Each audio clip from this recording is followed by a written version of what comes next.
Buenas noches a todos, bienvenidos una vez más a este ciclo de entrevistas que se llama El Emulador TV. Estamos en el octavo encuentro, la octava charla de justamente este momento y ciclo de entrevistas, como les decía, que venimos haciendo junto a mi colega Matías Espina, periodista, los miércoles y viernes intercalados. Y bueno, en este caso vamos a dialogar con Claudio Morresi. En este caso, como les decía, ex jugador de fútbol que empezó su carrera en Huracán y que se retiró en Platense.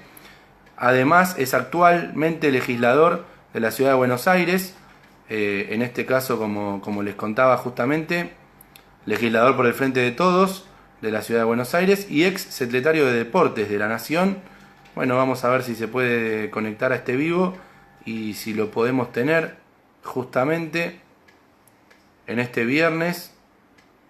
Seguimos en cuarentena, por supuesto, con la situación que viene sucediendo, ¿no? De la cantidad de casos que hay, lamentablemente, que se ha llegado a un récord en la cantidad de contagiados por el COVID-19 y lamentablemente todavía seguimos esperando que esta situación mejore, que avance, que termine, que pase rápidamente todo esto. Pero bueno, vamos a ver si se puede sumar a este vivo y podemos dialogar con él. Pasadita ya a las 20 horas. Vamos a ver si lo podemos tener justamente a Claudio en este viernes. A ver si se conecta y si podemos ya tenerlo justamente en este ciclo de entrevistas, el Emulador TV, como les decía recién. Un ex jugador de fútbol que arrancó en Huracán, que se retiró en Platense, pero que jugó en México, que también tuvo un paso por Vélez y donde dejó una huella importante es en River, ¿no? Como decía, como futbolista que logró nada más y nada menos que la Copa Libertadores con el equipo de Núñez, con River en aquellos años, década del 80, en el 86, donde supo ser compañero de Enzo Francescoli, ídolo y emblema de los hinchas millonarios. Fue campeón de la Copa, también tuvo al Beto Alonso como compañero, también ganó la Copa Intercontinental, ¿no? Con ese River ganador frente al Steaua de Bucarest de Rumania.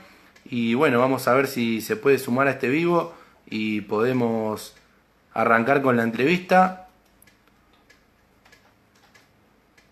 En este ciclo de entrevistas del Emulador TV, ya es la octava, en este caso va a ser justamente la octava de las que venimos teniendo.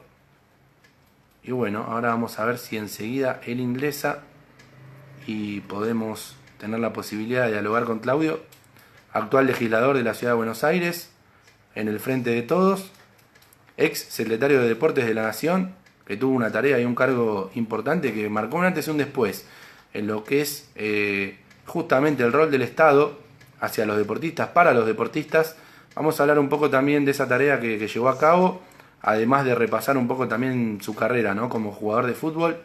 También fue entrenador, pero no estuvo mucho tiempo, durante mucho tiempo como director técnico. Fue entrenador de Huracán, pero claro, él ha sido futbolista y ahí es donde se ha destacado, además, por supuesto, del rol que viene desempeñando hace mucho tiempo ya en lo que es la dirigencia justamente con respecto a, por supuesto, estar hoy como legislador en la ciudad de Buenos Aires, en el Frente de Todos.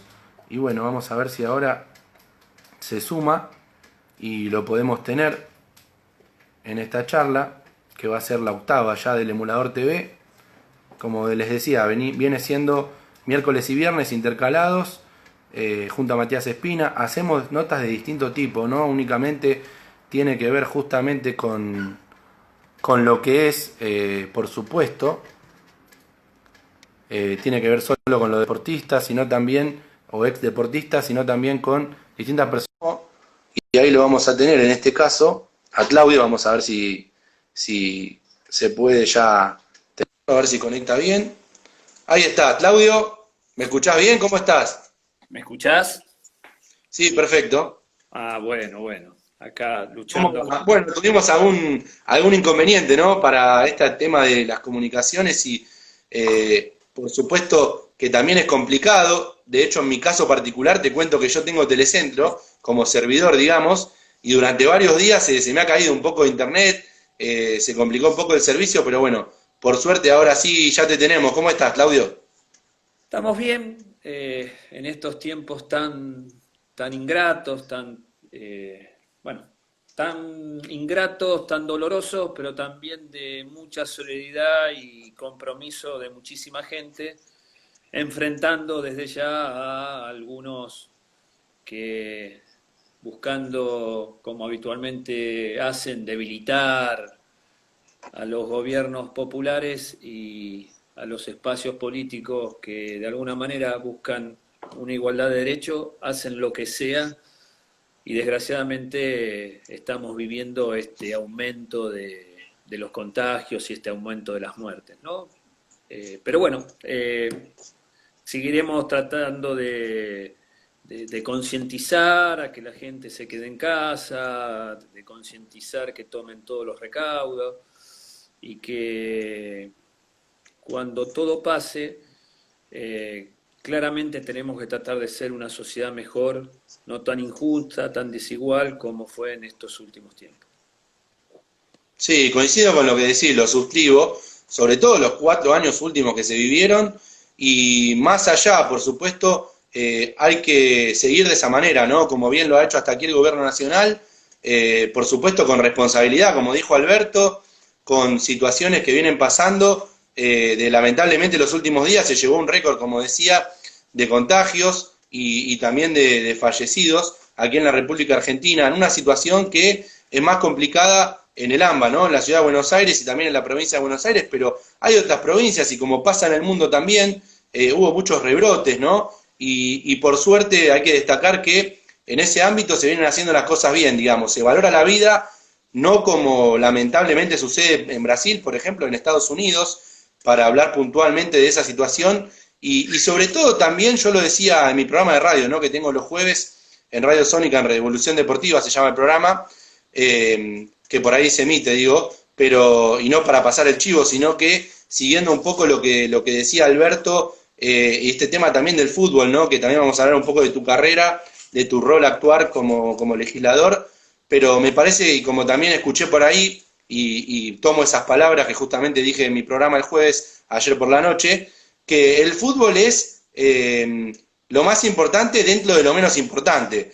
No sé vos qué mirada tenés al respecto, cuál es tu opinión, pero me parece que justamente también se viene desde los medios, ¿no? Y también los medios periodísticos, hablando directamente sobre deportes, de esa situación de los entrenamientos, de que hay que volver a entrenar, de que los clubes grandes también presionan con el tema ese de la Libertadores, y me parece también que como pasa en Brasil, ¿no? Que tuvieron que suspender el fútbol teniendo al lado del Maracaná de Río de Janeiro un hospital de campaña con fallecidos en un partido que se estaba jugando en ese momento y tuvieron que ir marcha atrás.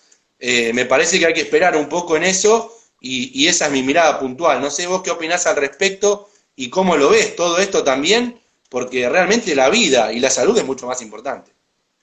Sí, mira, hay una vieja lucha ideológica en lo que se considera el deporte, ¿no? Hay un sector al cual yo estoy relacionado y al cual apoyo, que considera el deporte como una herramienta más para el desarrollo humano y el desarrollo social de un pueblo. Y hay otro sector que solamente lo encuadra dentro de un negocio. Entonces, acá claramente se está viendo que, por supuesto, que todos queremos ver el fútbol, por supuesto que todos quisiéramos que nuestros jugadores estén entrenando, pero acá se está muriendo mucha gente y mientras se corra el peligro de que al no hacer los protocolos necesarios, es decir, que de alguna manera los ministerios responsables, los científicos, los médicos, que son los responsables, den la libertad para que se pueda hacer, tenemos que aceptar esta realidad y los que solamente ven plata, bueno, que esperen un poco,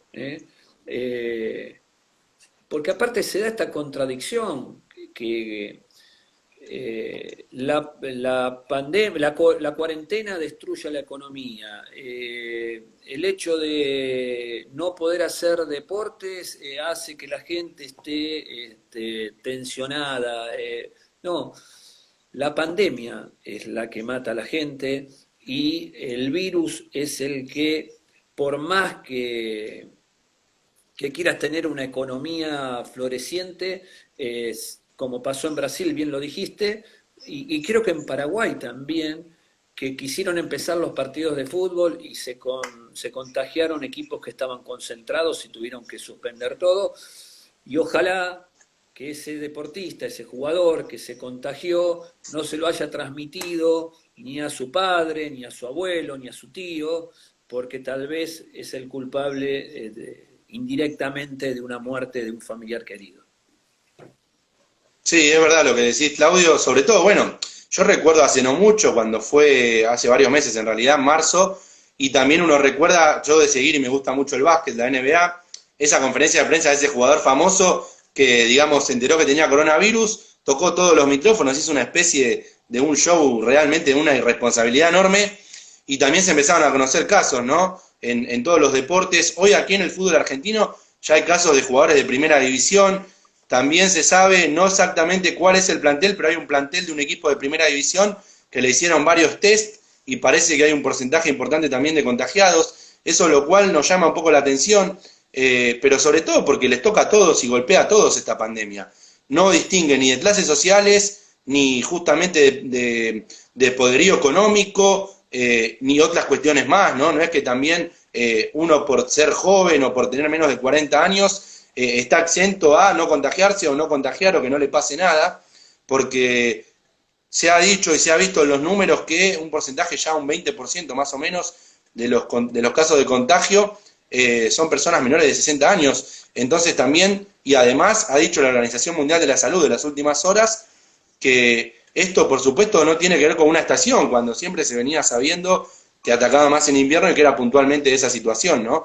Pero ya trasciende, y bueno, con la cantidad de casos que hay en todo el mundo y la cantidad de fallecidos, lamentablemente, es una pandemia que uno no sabe cuándo va a terminar y que se espera el tema de la vacuna. Para ir corriéndonos y salir un poco también de ese tema, porque vamos a hablar, por supuesto, en este ciclo de entrevistas del Emulador TV, de tu carrera como jugador de fútbol, también del rol que hoy desempeñás en la legislatura de la Ciudad de Buenos Aires y también de tu rol importante, que yo decía al principio que marcó para mí un antes y un después para los deportistas en cuanto a esa decisión política que hubo desde un gobierno nacional y popular que llegó al poder y que le dio la posibilidad a deportistas que tengan ese apoyo del Estado que es importante.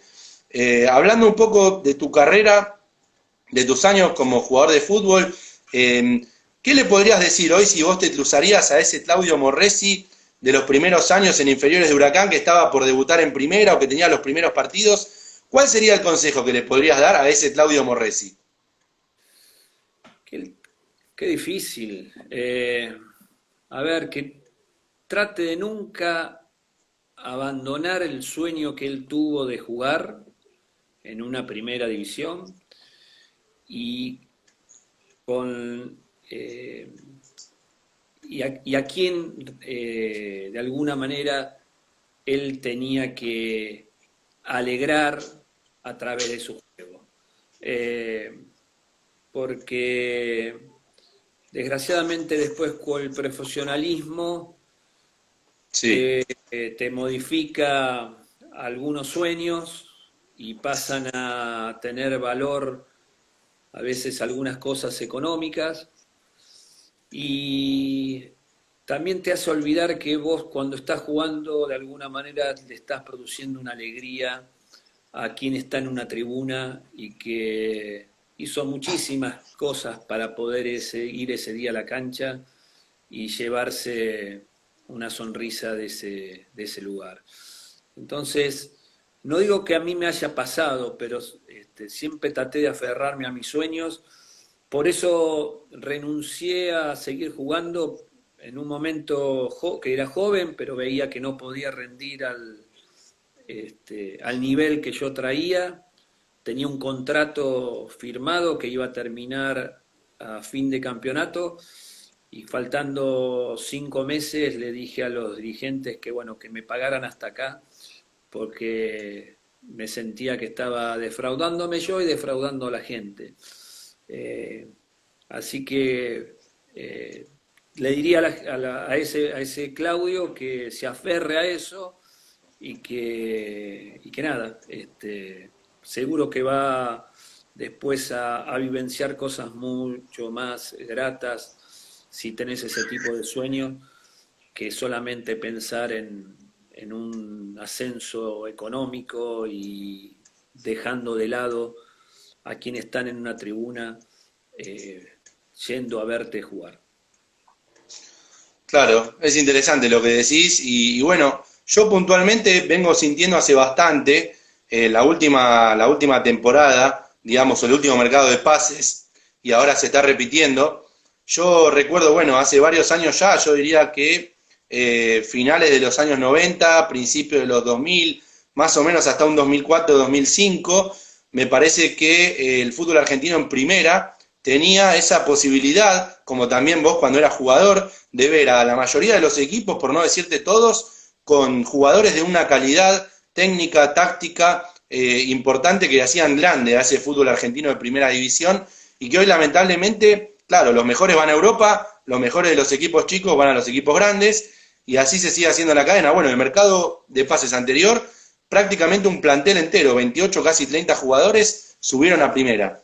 Está pasando ahora con este mercado de pases en plena pandemia, más allá de lo que sabemos que está pasando y que no hay mucha movilidad, por supuesto, por una situación obvia, económica y todo también a nivel mundial, sucede también que muchos jugadores que estaban en la B Nacional han llegado a primera. Eso quizás antes no se veía tanto.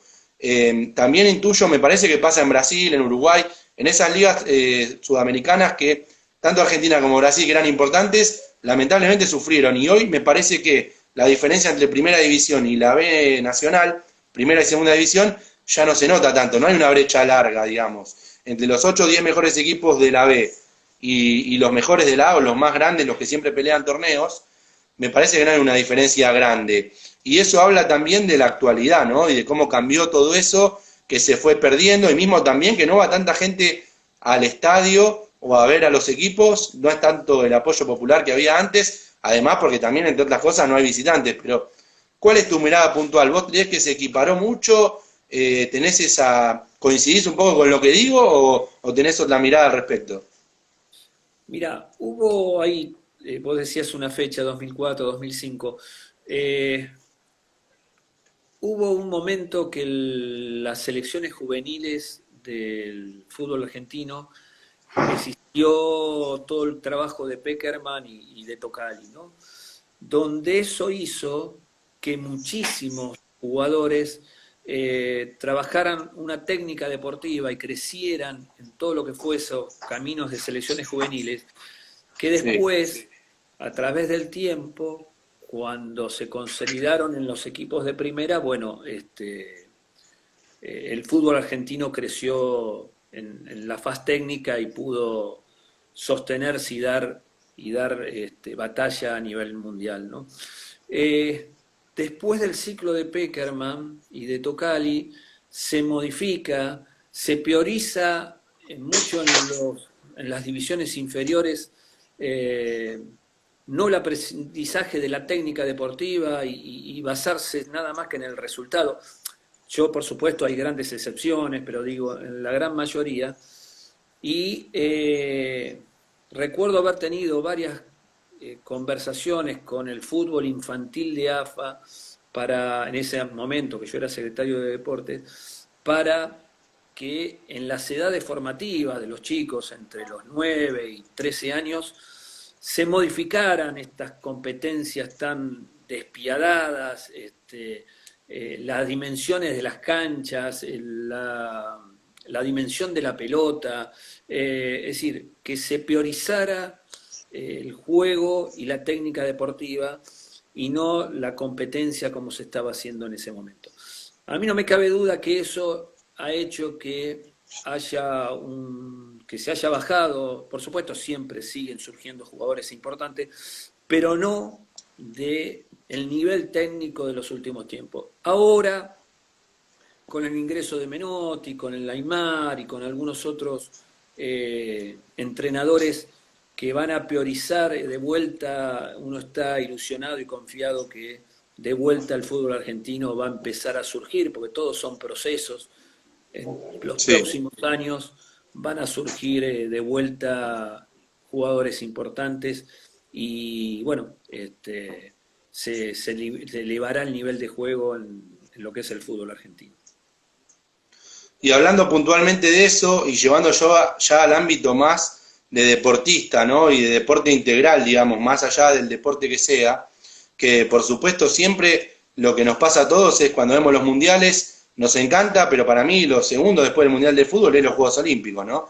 Entonces, siempre uno cada 4 años está pendiente de eso. En mi caso particular, me ha interesado quizás por deportes que quizás antes no era de ver o de seguir, y bueno, y ha generado justamente eso, y puntualmente vos desempeñaste un rol que era justamente ser secretario de Deportes de la Nación en aquel momento, en aquellos años, si no me equivoco, no sé si fueron 8 años o un poquito menos, 6 años, ¿cuánto fue el No, tiempo que no, estuviste? no, no, fue del 2004 al 2014, fueron casi 10 años. Casi 10, claro, estaba ahí el número exacto, pero sí sabía que fueron varios años y esa decisión, ¿no? Y quiero que cuentes un poco lo que fue esa decisión política, cómo surgió y cómo se fue dando ese antes y después para mí en cuanto a la presencia del Estado para apoyar a los deportistas amateurs, a los deportistas que no ganan, digamos, no tienen una rentabilidad, un sueldo de lo que hacen, que es lo que les gusta, lo que entrenan y por lo que se preparan para competir. Entonces, que justamente eso hizo que justamente con esa decisión, por supuesto, llegue a muchísimos y el Estado esté presente donde tiene que estar, ¿no? Que justamente para las grandes mayorías, para todos los deportistas, digo, fue eso que se implementó en aquel gobierno popular, por supuesto, con esa decisión, ¿no? De la recaudación, si no me equivoco, es así, eso del 1% de la telefonía total, digamos, de los que contribuían para justamente los deportistas. ¿Cómo fue eso y cómo nació?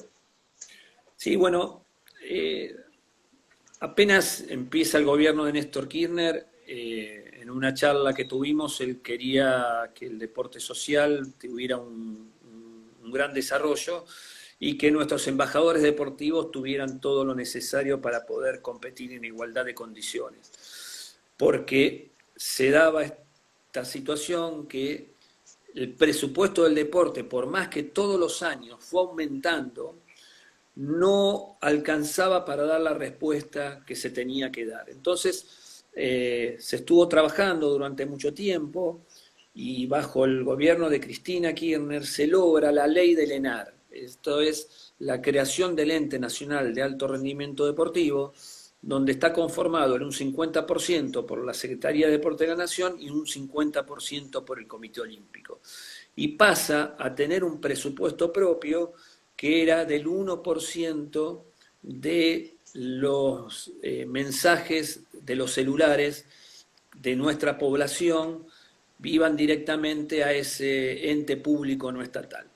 Esto permitió que los deportistas de alto rendimiento, las selecciones de judo, de karate, de atletismo, del deporte que te imagines, Sí, que no tiene la forma de financiarse como puede tenerlo el fútbol, pudiera tener la respuesta en sus becas, la respuesta en sus viajes para sus entrenamientos y sus competencias en el exterior, la respuesta para la compra de equipamiento deportivo.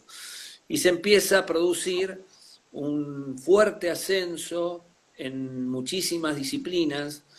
Argentina volvió a ganar medallas de oro en muchísimo, bueno, en los Juegos Olímpicos, volvió a tener buenas performances en otras competencias. Y lo más importante es que hubo una respuesta de todos los argentinos a esos jóvenes que tenían condiciones, pero que quién sabe vivían en un barrio muy humilde, que le era imposible desarrollar todo su potencial. Y a partir que tuvieron su beca y la posibilidad de ir a competir a diferentes lugares del mundo, ese pibe que vivía en el lugar que viviera de la Argentina y con la condición social que tuviera, podía desarrollarse y se dejó de ser un deporte que solamente en las selecciones de las diferentes disciplinas pudieran estar solamente jóvenes de clases medias o jóvenes de clases altas, porque por más que tuvieran menos talento que los otros, podían sostener el entrenamiento y la competencia y la compra del equipamiento. Entonces, eso fue algo sumamente importante. Desgraciadamente, bajo el gobierno de Mauricio Macri, se cambió esta forma de financiamiento. Ahora el presupuesto es mucho menor y sé que están trabajando para tratar de volver a darle esa respuesta que hubo en un momento donde el deporte argentino creció fuertemente. Sí, sobre todo por la formación, ¿no? De los chicos, lo que vos mencionabas en el fútbol, que también sucedió, como vos decías, con Peckerman y Tocali, pero en la formación de cada deportista, ¿no? En los que justamente son los que se inician en el deporte, los que tienen varios años en esto, entrenando. Yo recuerdo todavía cuando fue ese momento, los primeros años del gobierno de Macri, si no me equivoco, 2016 o 2017, me parece 2017, que por un decreto y también por una intervención, digamos, de un sector privado, ¿no?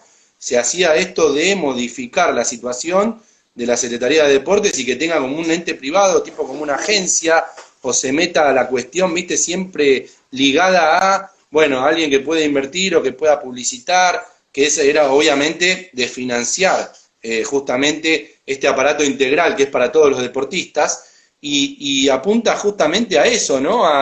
A un gobierno que pasó, digamos, como el de Macri, que justamente le corta ese derecho, le cortó esa posibilidad a un chico o una chica de unos 10, 12, 14 años, o menos también en edad formativa, ya sea para una disciplina como puede ser el taekwondo, por ejemplo, como el básquet, como el tenis, como cualquier tipo de disciplina, ¿no? Que compite en Juegos Panamericanos, en Juegos Olímpicos.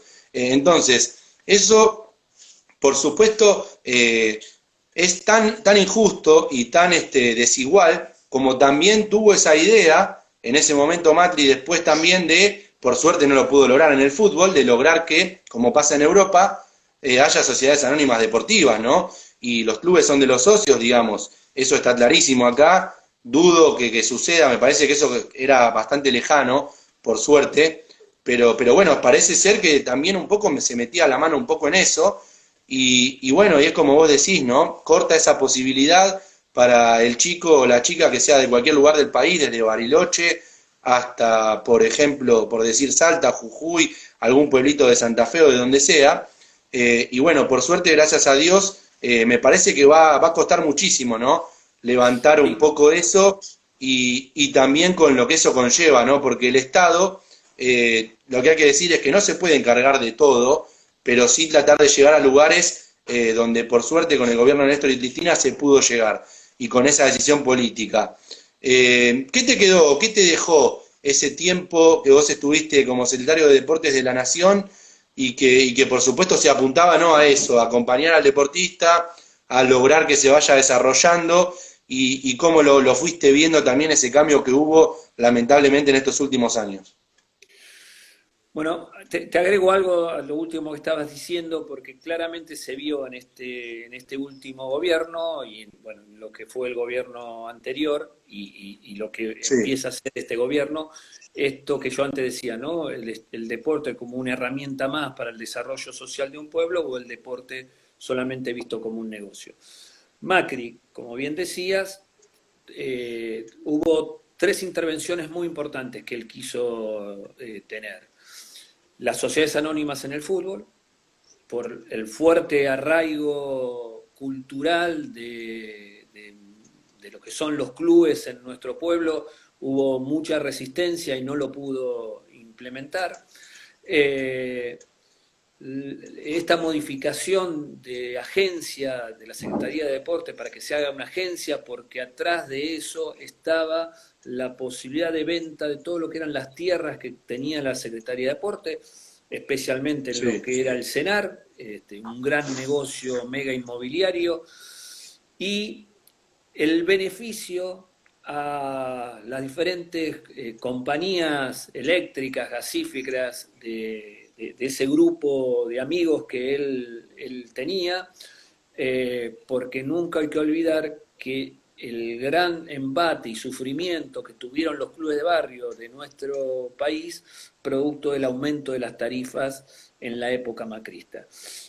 Hubo muchísimas disciplinas que se tuvieron que cortar porque no pudieron seguir entrenando de noche porque no se podía tener prendida la luz. Muchísimas chicas de patín, de básquet, de futbolistas, natatorios de los clubes barriales que se tuvieron que cerrar porque no podían pagar las tarifas de gas. Entonces, eso fue lo que de alguna manera caracterizó al gobierno de Macri y que con la resistencia que hubo se pudo frenar, como dije antes, lo de las sociedades anónimas, se pudo frenar lo de la venta de las tierras de la Secretaría de Deporte y desgraciadamente, bueno, ha pasado lo de las tarifas, que este gobierno al ingresar lo que hizo fue poner un freno a los aumentos. Desgraciadamente ahora estamos en esta situación de pandemia, los clubes siempre demostrando su inmenso compromiso con nuestra sociedad. En los clubes hoy Sí. hay camas por si se llega a enfermar mayormente la población para que se pueda curar en los clubes. Hay ollas para alimentar a los diferentes vecinos del barrio que desgraciadamente están pasando por una situación de pérdida del trabajo. En los clubes de vuelta siendo ese tejido social de solidaridad y compromiso con la gente. Sí, cumplen ese rol social, ¿no? Se vio en todos estos últimos meses las ollas populares, todos los clubes unidos, distintos clubes, ¿no? Como Platense, Ferro, Huracán, Argentino Junior. Bueno, muchos clubes históricos, la mayoría de primera división en cuanto a lo que es la historia de esos clubes, pero también otros del ascenso, como por ejemplo Comunicaciones, si no me equivoco, y varios más, en ese rol que por supuesto que es social y que siempre los clubes han dado, y es lo que justamente le dan a la sociedad, ¿no? Que no es solamente un club que tiene fútbol, que un hincha va a ver el equipo y ya está. No, no, cumplen un rol fundamental para la sociedad en todos los deportes, en todas las disciplinas. Bueno, uno de los presidentes de un equipo hoy de la B Nacional también mencionaba de la situación que bajaron los ingresos casi en un 80%, por supuesto, y también porque además sostener la cuota social en estos momentos donde económicamente un sector importante de nuestra población la está sufriendo, la está pasando mal, también por el tema de la economía, muchos puestos de trabajo que se han perdido, mucha gente que lamentablemente, las pymes y todo, otro de los puntos también que fue más afectado, ¿no? En los 4 años de Macri, las pymes y las tarifas que vos bien mencionaste, fueron lo que fueron destruyendo a todos los sectores, porque le fue pegando a todos los sectores, y como se sabía y uno leía o preveía, un gobierno que piensa solamente en unos poquitos, hizo lo que hizo durante esos 4 años. Ahora, para salir un poco del tema político y hablar de vuelta de tu carrera, de esos años, vos debutando en Huracán, después, por supuesto, tu paso por River, nada más ni nada menos que ganando la Copa Libertadores, siendo compañero de Enzo Francescoli, del Beto Alonso, después logrando también el título de la Copa Intercontinental frente al Steaua de Bucarest de Rumania. En ese paso y en ese tiempo que vos estuviste en River, ¿qué te dejó, qué te quedó justamente de ese logro de haber sido compañero de grandes glorias, ¿no? Que estuvieron en River y donde vos también fuiste uno de los jugadores importantes en ese año que lograron ese título y que seguramente quedaron en la huella del hincha de River, ¿no? Por ese paladar negro que tienen. ¿Cómo recordás un poco todo eso y en qué lugar, ¿no? Lo guardás? Imagino, y quiero que me digas también el podio de los goles tuyos que más recordás a lo largo de tu carrera. Bueno, a ver, ¿qué recuerdo? Recuerdo formar un equipo que tenía unos jugadores de gran nivel, nivel internacional, es decir, había no menos de 5 jugadores, si ponemos a los uruguayos también, que estaban a nivel de selección. Un equipo que donde iba a jugar tenía 30, 35 minutos que era devastador, es decir, tal vez en el resto del juego no se mostraba tanto. En ese primer River que gana la Copa Metropolitana, y en esos 35 minutos era, era arrollador su forma de juego en ataque, donde, bueno, Amuchastegui, Enzo, y yo y algún otro compañero, eh, si no me equivoco, entre yo y Enzo hicimos más goles que todas las delanteras de los demás equipos. No las delanteras, que todos los jugadores de los demás equipos. Claro, Eh, y después evidentemente lo que a uno le queda es el cariño de la gente hoy, porque la gente cuando se cruza con uno le agradece ese tiempo, ¿no? Y la verdad que después de 30 y pico de años, que eso siga sucediendo, evidentemente es porque quedó y dejó una marca en ese River que logró todo, y que es el único River que logró todo, porque este claro. River, el que le gana a Boca, es impresionante, es inmenso, pero no pudo lograr lo que logró ese River, que como bien dijiste vos, ganar la final de la Copa Intercontinental. Es decir, el máximo logro que un equipo puede tener lo logró en River Plate solamente el ser River del 86. Y después los goles, hay un gol de River en River de Taco, que contra Newell's, que podríamos decir que me abre definitivamente las puertas del corazón de la gente de River. Después siempre cuento que hubo un gol también de Taco, pero fue un miércoles a la noche contra un equipo de Córdoba en Huracán, en invierno con un frío tremendo y que no había nadie en la cancha. Entonces, ni está filmado, ni hay foto, Claro. solamente hay ¿Eso un fue título en de la cancha de Huracán o fue en Córdoba? La cancha de Huracán, ¿no? la cancha Huracán, solamente hay un título de un diario que dice impresionante gol de Morresi con el taco, una cosa así, creo, es lo único que hay, porque fue un gol muy lindo, pero muy lindo. Eh, y después, bueno, y después, discúlpenme, pero cuando aparece el hincha de Pibe, los goles que le he hecho a San Lorenzo, eso también Claro. tienen un... Con un sentimiento emocional más importante, imagino. Pero bueno, nombraste dos que fueron de taco. Cuando dijiste gol de River de taco, se me vino a la mente enseguida el gol de Higuaín, que hace de taco, que ahora algunos medios lo nombran como si puede volver a River, lo cual me parece que es imposible. Para mí, o sea, quizás para el hincha de River que se ilusiona, seguramente sería hermoso que vuelva Higuaín, pero digo, como dijiste ese gol de taco, se me vino eso a la mente. Y más allá de todo eso, mira, te voy a hacer dos cortitas en cuanto a eso y también para ir después cerrando el tema del fútbol. Pero si tuvieras que decirme cuál fue el entrenador que más te marcó y bueno, y después te hago la otra que ya es más un jueguito, más como un juego y no una especie de, ya digamos, de pregunta más formal. Bueno, estoy leyendo que algún oyente puso el último gol a Independiente, lo gritamos mucho en la cancha Calamar. Fue mi último gol. Sí, ahí Fue está mi Alejandro que último. dice eso exactamente. Ah, este, y bueno, tampoco está filmado ese gol, solamente hay una foto de la revista de Platense, que el otro día la conseguí la foto, donde estoy rematando y se ve la hinchada Independiente, pues del costado de la platea la foto. Eh, bueno, ahora se me fue la pregunta con ese recuerdo. No, sí, te Eh, decía que quién fue el el entrenador que técnico. más te marcó. El técnico. Este, por la edad formativa, porque muchas veces es muy importante en las edades formativas, en la selección juvenil lo tuve a Roberto Saporiti y verdaderamente aprendí muchísimo de Roberto y después, bueno, después eh, de cada uno saqué algo, ¿no? Saqué sin duda del Bambino, saqué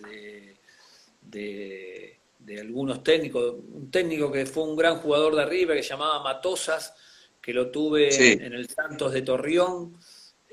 También al final de mi carrera pude incorporar algunos conocimientos. Más allá de que le hiciste ese último gol a Independiente, ahí también te saluda Luciano Fernández, que es el secretario gremial de ATE Capital, hincha del rojo, ahí dice lo banco igual a Claudio. En ese caso lo amargaste con los colores míos del Platense, pero bueno, cuestiones que pasan, ¿no? Hubo un momento que casi más paso a jugar Independiente y verdaderamente me hubiera gustado mucho ir a jugar Independiente porque Independiente siempre Mira, tuvo una forma de juego y unos jugadores de un gran nivel técnico y hubiera disfrutado mucho jugar. Creo que hay una conexión en el gusto deportivo entre los hinchas independientes, los hinchas Huracán, los hinchas de River. Me parece que hay ahí mira. una lógica. Justamente eso te iba a preguntar, digo, generalmente cuando hablo con algunos jugadores actuales y exjugadores, me tocó por ejemplo hablar con Claudio Pontón, me dijo que estuvo cerca de firmar en Newell's. Hablé con Jorge de Olivera, que hoy es arquero de Platense, me dijo que estuvo cerca de firmar en Boca cuando, si recordás, en ese momento creo que fue Trípodi, arquero figura de Quilmes que ascendió, que después fue a Boca, si bien fue más suplente, no tuvo tanto tiempo en el arco, en ese momento pasó eso. ¿Vos estuviste cerca de firmar en qué equipo o en cuál equipo estuvo muy cerca de firmar Claudio Morresi y por una cosa u otra no se dio? Más allá del No, rojo, no sé, pero sí, no, fue la verdad que, porque después fueron, bueno, mi primer pase fue una cosa muy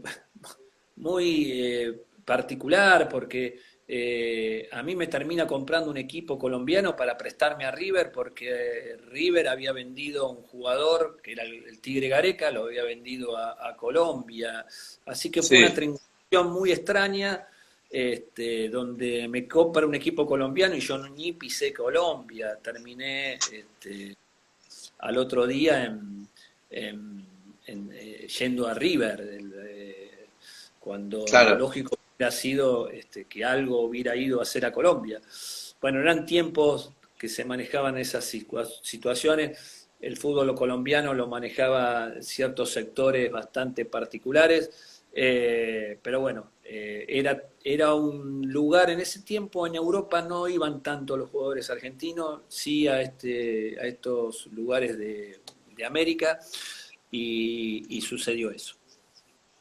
Bueno, también tuviste un paso por México, también en Vélez, te retiraste en Platense, justamente el club con el que debutaste con la camiseta de Huracán. Y hablando un poquito ya, esto es más un juego que me gusta hacer a mí, no sé si te va a costar un poco, yo imagino que no, porque te debes recordar muchos compañeros que tuviste. Mirá, podés elegir un esquema y vos me tenés que decir un 11 ideal que pusieras en cancha de compañeros que tuviste, como una especie de técnico, Claudio Morresi, eligiendo un esquema y después un 11 de compañeros que tuviste a lo largo de tu carrera. Ah, mamita. Bueno, un esquema, todo lo que tenga que ver con un esquema ofensivo, ¿no? Uno empezó jugando con, claro, lo que pasa es que hay gente joven escuchando, pero hubo un mediocampo que lo formé yo de 8, Marangoni de 5 y Babington de 10. Es decir, eh, ninguno de los tres teníamos algo de marca y se jugaba con esos medios campos en ese tiempo. Pero bueno, un 4-3-1-2 tal vez fue el lugar donde yo más cómodo me sentí cuando jugué por esa característica de jugador que tenía. Y 11 jugadores, bueno, el Pato Filiol, Sí. eh, lo que pasa es que ahí se mezclan compañeros, afectos, pero bueno, No eh, importa, es libre. Igualmente, si alguno llega a quedar afuera o después te acordás de decir, no, no puse a este, podés poner uno o dos suplentes en el caso, digamos, de que alguno se lesione o haya algún inconveniente, podés meter uno o dos suplentes, digamos. bueno, a mí Así que bueno, lo podés ir armando. me impresionaba mucho en sus años, porque los tuve de compañero en la selección juvenil, era Clausen. Pero bueno, ahí Sí. también uno podría decir que un 4 podría ser Zanetti por todo lo que fue su campaña a nivel de selección nacional e internacional. O te podría decir, el equipo te podría decir Roganti, Chavay, Buglione, Basile Carrascosa, Brindisi, Russo, Babington, House, Manavallá y La Rosa, que ese fue el Mirá, Huracán campeón del 73. Eh, en el lugar de Brindisi, ahí pone Ale Fabri. sí, Claro, bueno, claro, Miguel se había ido a jugar a Boca y a mí me toca, es más, me toca después enfrentar en la cancha de Boca al Boca de Miguel y de Maradona. Un día que claro. terminamos perdiendo 3-2 sobre el final del partido que hace un gol de cabeza Krasowski. Pero bueno, yendo a lo que decías antes, de 2 pondría Ayala, de 6 pondría Ruggeri, por más que a mí el cabezón Ruggeri siempre digo que fue el jugador de menos técnica que existe en el mundo, en el deporte, fue el jugador más rústico, pero al cual uno lo quiere tener en el equipo porque uno nunca sabe cómo, cuando salta a cabecear, cabecea, cuando marca, Por la marca. personalidad, ¿no? Hay algo que por suerte el fútbol tiene que todavía es muy difícil de encontrarle una respuesta, que hay jugadores que técnicamente son muy mediocres pero que rinden en las canchas y hay jugadores que son sumamente capaces y con una Talentoso, técnica claro. depurada y no pueden dar todo su potencial. De tres Así pondría que bueno, Carrascosa, lindo sería. El Pato Filiol entonces, el negro Clausen del lateral derecho, dijiste, o el podría ser ratón, otro como habías mencionado. el ratón La dupla Ayala, Ayala y Ruggeri, dijiste. Ruggeri, Carrascosa de número 3, Miguel Perfecto. Brindisi, Miguel Brindisi de número 8. Por su inteligencia táctica, por más que yo jugué en el final de su carrera, pero era y un jugador que físicamente no estaba bien en ese tiempo, pero tenía una inteligencia para pararse en la cancha, cortar, jugar. El Américo Gallego, El Tolo Gallego. el Tolo Gallego. De 10 bueno, de 10 Diego siempre, pero ahí Mm. también podría estar Carlitos Havington por un afecto muy grande por lo que él fue en los primeros años de todos los pibes que subimos a la primera de Huracán. Fue un jugador que tuvo un gran acercamiento a todos los pibes de Claudio García, bueno, todos los que nos acercamos ahí en lo que fueron los años 80, 79, 80, a entrenar con primera. Sí, René Orlando Houseman, eh, René Orlando Houseman porque, a ver, porque ahí pone Canigia Houseman.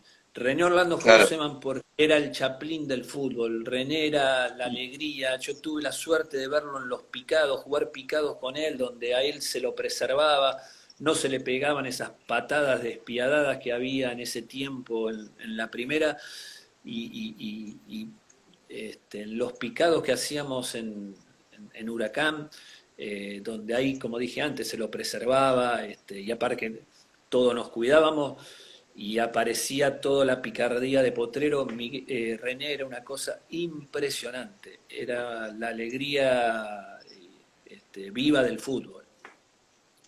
De 9 Francescoli desde ya, un Un goleador. falso 9 como dirían hoy, ¿no? Porque Sí, sí. en cualquier puesto de ataque rendía, así que Pero está bien puesto, digo.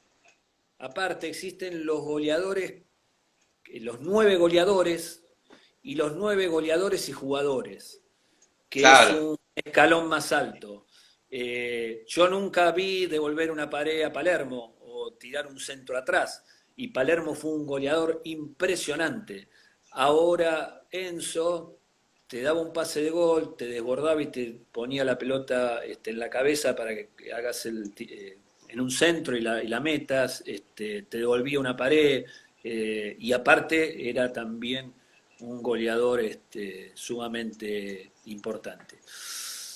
Y de 11, yo lo disfruté también sobre el final de su carrera, pero lo vi antes, que todavía era mucho más bello verlo jugar, fue el Negro Ortiz. El Negro Ortiz tenía una gambeta que todo el mundo sabía que iba a salir para un lado, pero nunca nadie podía pararlo o adivinarle lo que iba a hacer en el momento justo. Claro, no se sabía si iba por acá o por allá, como diría un relator, No, no, y no, no, finalmente no, engañaba, ¿no? no, lo increíble del Negro Ortiz es que él siempre salía por un lado, pero nunca sabías el momento y Claro, te dejaba, te gambeteaba. Muy pocas veces él enganchaba para adentro, él casi siempre enganchaba para afuera, gambeteaba para afuera. claro, te dejaba clavado. Bueno, no sé si es similar el estilo, pero alguna de esas cosas tenía Guillermo, ¿no? Guillermo Barros Echeloto, que en Boca Eh, ya tenía ese típico enganche más engañoso. sí, sí, sí. Eh, sí, tenés razón, había ciertas cosas de Guillermo que eran similares al Negro Ortiz. Y bueno, y si querés podés meter uno o dos suplentes más para cerrar, o si no, bueno, arriesgás y jugás con ese equipo sin cambio. No, bueno, yo porque en todo equipo tiene que estar, por la alegría que le transmite al equipo, sería Claudio García. Si Claudio fue mi compañero, crecí con él, lo que yo me divertí y disfruté de Claudio en una concentración, y fue un jugador también muy importante. Y justamente en uno de los mensajes de recién, un hincha de San Lorenzo te saludaba, Fede Garrido, decía: Claudio querido, más allá de la rivalidad barrial, contamos con tu apoyo para el proyecto de la rezonificación de la Vuelta a Boedo. Así que bueno, más allá por supuesto de la camiseta de cada uno, va también ese saludo hacia vos. Agradeciéndote, por supuesto, por este tiempo, por esta linda charla, Claudio. Quería consultarte ahora en tu rol actual, ¿no? Como legislador de la Ciudad de Buenos Aires por el Frente de Todos. Eh, Más allá de toda esta situación que estamos viviendo y por supuesto también de que uno no sabe, ¿no? Hasta cuándo va a durar este tema de la pandemia, si habrá vacuna, que se supone que está más cerca que lejos.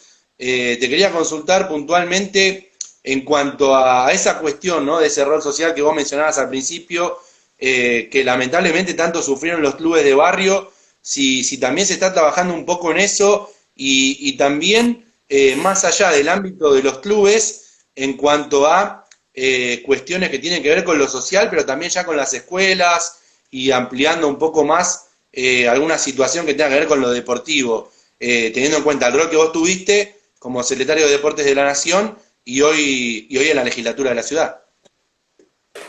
Bueno, justo sonaron el timbre porque están trayendo la comida.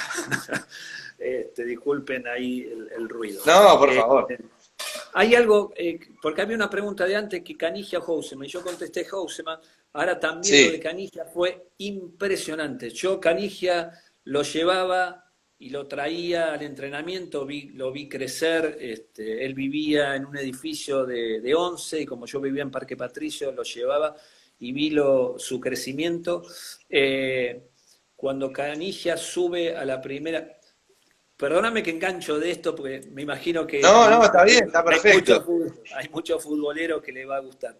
Cuando Canigia sube a entrenar, no, perdón, hacía partidos de tal vez la quinta división o la sexta división o una tercera reforzada contra la primera y Canigia jugaba en contra nuestra. Las patadas que le pegaban a Canigia, algunos marcadores y defensores que nosotros teníamos, eran verdaderamente muy, muy, muy fuertes. Hasta que de pronto todos dijimos, cuiden a ese pibe, porque ese pibe nos va a salvar a todos. Porque era una cosa impresionante cómo él combinaba la velocidad con la técnica y bueno, y le he visto algunos bailes, algunos marcadores de punta rivales que han sido eh, verdaderamente para la historia.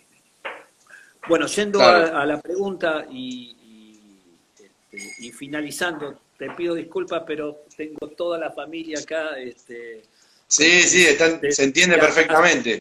abrazó. Eh, Es decir, en la legislatura de la Ciudad de Buenos Aires lo que vamos a intentar hacer es crear las normas y las leyes para que también el deporte sea más igualitario, permita más la participación de todos los sectores sociales. Ahí estamos trabajando mucho con el deporte y la igualdad de género. Es muy importante que las luchas del colectivo feminista, de las diferentes diversidades, también se puedan llevar adelante en la actividad deportiva, la posibilidad de que haya un cupo y que se vaya avanzando año tras año hasta llegar a la paridad en las comisiones directivas de los clubes, que empiece a haber un real acompañamiento a las actividades deportivas de parte del gobierno de la ciudad. El gobierno de la ciudad ha creado lo que fue el Parque Olímpico y uno recorre ese lugar, previo a la pandemia, y semejante infraestructura donde no hay programas y planes para que se masifiquen los diferentes deportes. Así que esa va a ser una de las, por lo menos las acciones que uno va a tratar de llevar adelante. Y ahora me estaba acordando también el tema sobre la violencia en el ámbito deportivo, sí, de hacer diferentes capacitaciones a todo lo que tenga que ver con tanto entrenadores, deportistas, hinchas, para que no vuelva a suceder lo que pasó, porque ya nos hemos olvidado el tema del asesinato de ese chico por un grupo de rabia.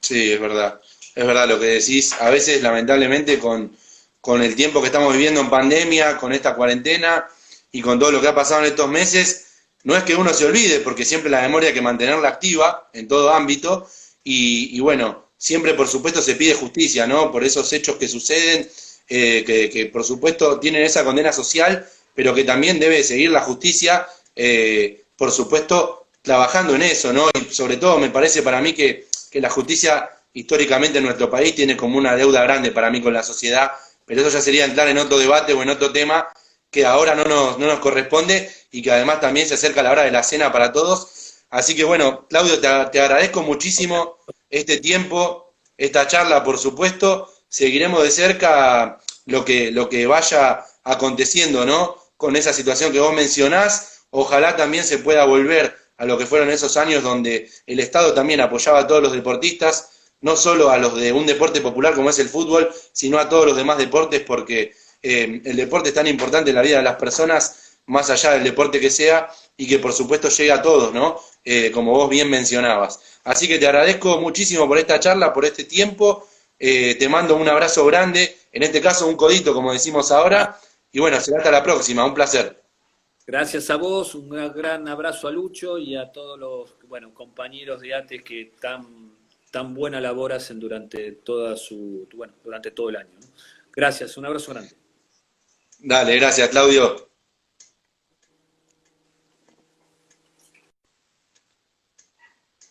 Ahí pasaba entonces esta nota de justamente casi una hora que tuvimos con Claudio Morresi, agradeciéndole por supuesto al actual legislador de la Ciudad de Buenos Aires del Frente de Todos, ex secretario de Deportes de la Nación, que la verdad se prestó para esta charla. Tuvimos algún inconveniente al principio para poder contactar con él justamente, pero dejando como siempre títulos importantes, más que nada declaraciones, no son títulos, sino declaraciones de lo que fue esta linda nota en el Emulador TV. Así que les mando un saludo a todos los que estuvieron ahí, les agradezco por haber estado en esta charla y seguramente será hasta la semana que viene. El miércoles próximo va a estar Matías Espina, también como debe ser, con una nueva nota, un nuevo programa del Emulador TV desde ATE ANSES, y después ya sí, la otra semana me tocará a mí, en ese caso, a quien les habla, Sebastián Fabri, para una nueva nota, un nuevo encuentro del Emulador TV. Así que intercalándonos entre miércoles y viernes una vez por semana. Nos veremos la semana que viene. Un saludo para todos, que tengan un buen fin de semana y a quedarse en casa y a seguir cuidándose como corresponde y, como dijo Alberto, a ser responsables sobre todo. Un abrazo y gracias a todos.